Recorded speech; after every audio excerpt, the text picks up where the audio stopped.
కేరళ, తమిళనాడు, కర్ణాటక, ఆంధ్రప్రదేశ్, ఒరిస్సా, పశ్చిమ బెంగాల్, బీహార్, ఉత్తరప్రదేశ్, గుజరాత్, మధ్యప్రదేశ్ మొత్తం 28 రాష్ట్రాల ముఖ్యమంత్రులు ఢిల్లీ వెళ్ళారు.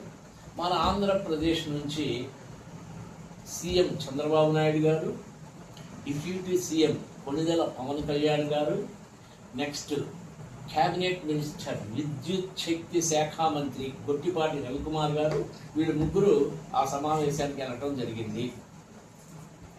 మోడీ గారు అందరినీ విష్ చేసి,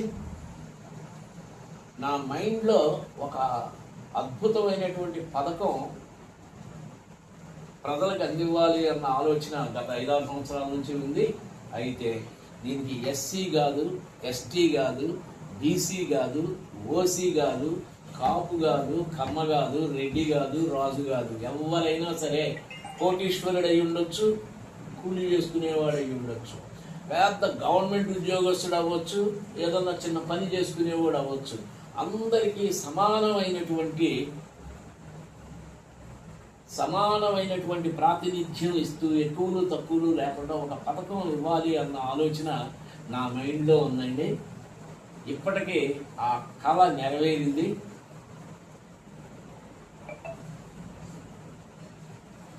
ఈ పథకం, దీని పేరు ప్రధానమంత్రి సూర్యఘర్ యోజన పథకము. ప్రధానమంత్రి సూర్యఘర్ యోజన పథకము. ఈ పథకం గురించి వివరించగానే ఆల్ స్టేట్స్ చీఫ్ మినిస్టర్స్ లేచి అరగంట క్లాప్స్ కొట్టారు. వహ్వా బ్రహ్మాండంగా ఉందండి. ఇది భారతదేశ అభివృద్ధికే కాకుండా ప్రతి రాష్ట్రాభివృద్ధికి ఇది ఉపయోగపడుతుంది. కాబట్టి మేము మనస వాచ కర్మేణ అంకిత భావంతో దీన్ని మేము ఇంప్లిమెంట్ చేస్తాము అని ఈరోజు ఆంధ్రప్రదేశ్ ప్రభుత్వ యంత్రాంగం మొత్తం ఈ పథకాన్ని